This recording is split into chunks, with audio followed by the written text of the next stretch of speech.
Alright, so this is my new 2018 Dodge Demon. So first generation Demon.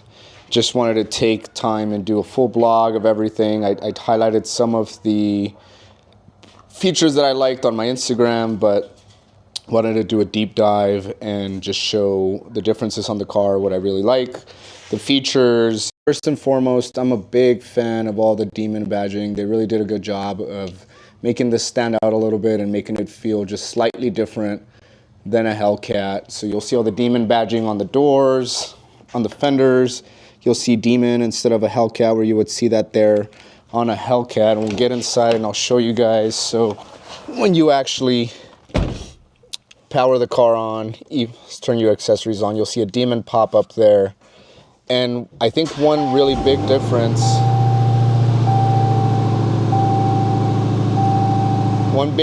that you'll see is when you go into your SRT modes, where you would typically see, here you'd see track, custom, or auto, or street, whatever the setting is on your Hellcat. I think mine was street on my Hellcat. You actually have a drag mode now, so when you click drag mode, it'll run through this sequence letting you know it's put traction control off, it's turned all the power, and it's turned on the chiller. So this is when you're fully, getting ready to stage at the track, getting ready to stage before a race. It'll turn on the chillers, it'll cool the temps, and just get the car as cool as it can from supercharger intercooler perspective, and get you ready for the race. So I'm a really big fan of that option. But you can also do custom and not actually have the chiller running. So this is similar to every other Hellcat out there. You can toggle on essentially what transmission mode you want it in, what paddle mode you want it in, the traction, the suspension, the steering. You can really toggle all that on just like you can on all of the newer generation Hellcats. You'll see the Demon logo there, so 808 or 500. Another thing I really like, so this car came with a lot of literature. It has a bunch of books. This is just one of them that came with this. This was actually not opened, so the original owner never opened this book, but it tells you essentially how to use all the features, how to use the drag mode features.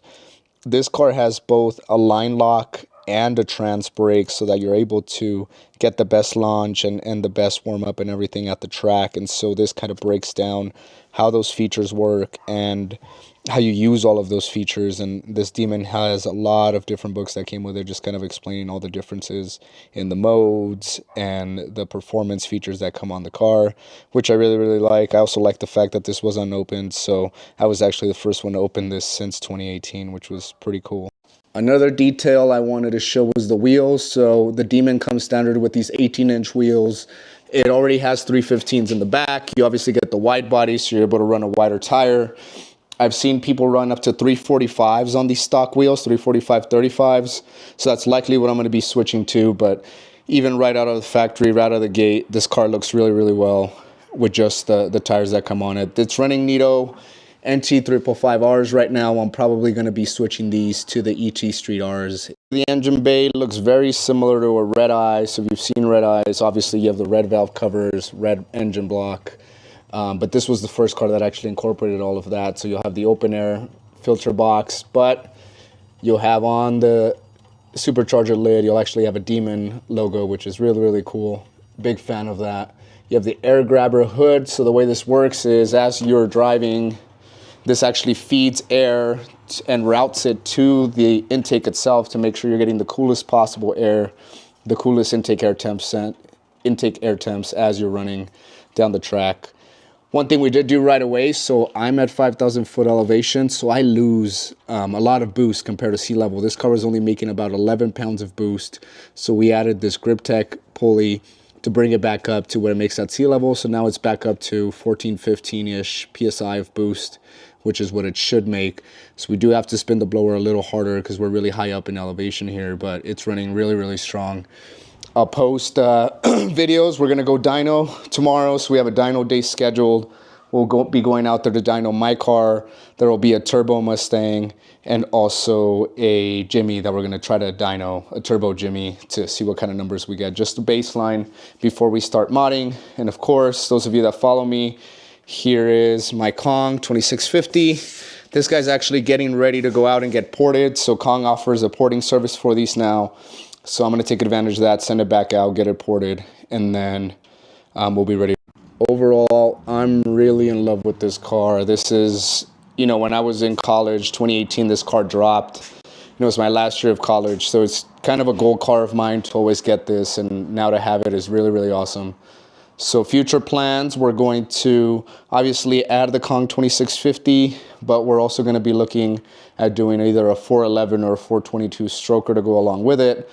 I don't want to push this stock engine too hard, so what I'll be doing is building a stroker motor on the side. So we'll have essentially another long block that'll build outside of the car so that there's no downtime on this, and just kind of swap them over.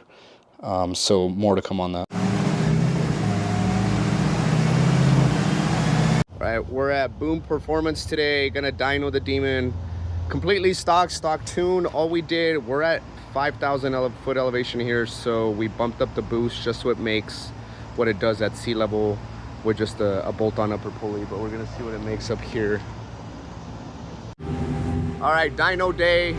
We got Tyler. Yo, welcome back. We got Tyler. We got Dre. What's good? What we gonna make? The car is gonna make 780. 780. All right. Let's see what it's gonna do.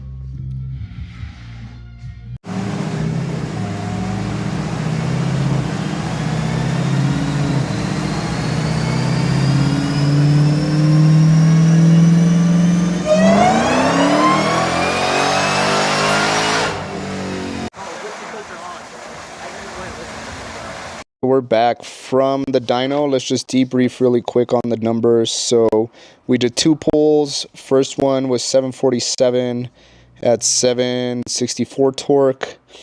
Then we did a pull almost back to back with the chiller on and everything, and it made 754 and 787 torque. And so that's a completely stock Demon.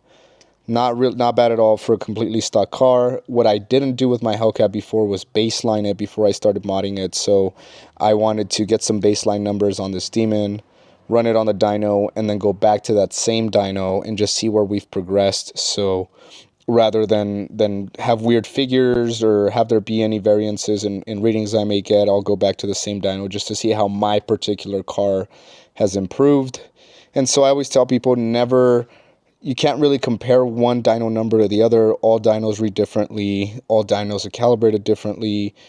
The day and temperature and humidity and all of that, all the density altitude of when you dyno affects the reading. And so you really shouldn't try to compare your numbers versus other people that you may see online. Maybe you can use them as a baseline or a rough reference, but dynos are really just there as a tool to show you how much power you've made pre and post mods. And so that's what I'm doing. I'm taking a dyno reading here. My Hellcat with the 2650 on the same dyno made about 1,010, I believe, and 978 torque. So once we put the 2650 on this guy, we'll see what it makes, and then obviously we'll see what it does with the stroker 2650 setup. So a lot more to come on this car. We're just getting started, but here's the first video of the year for this car.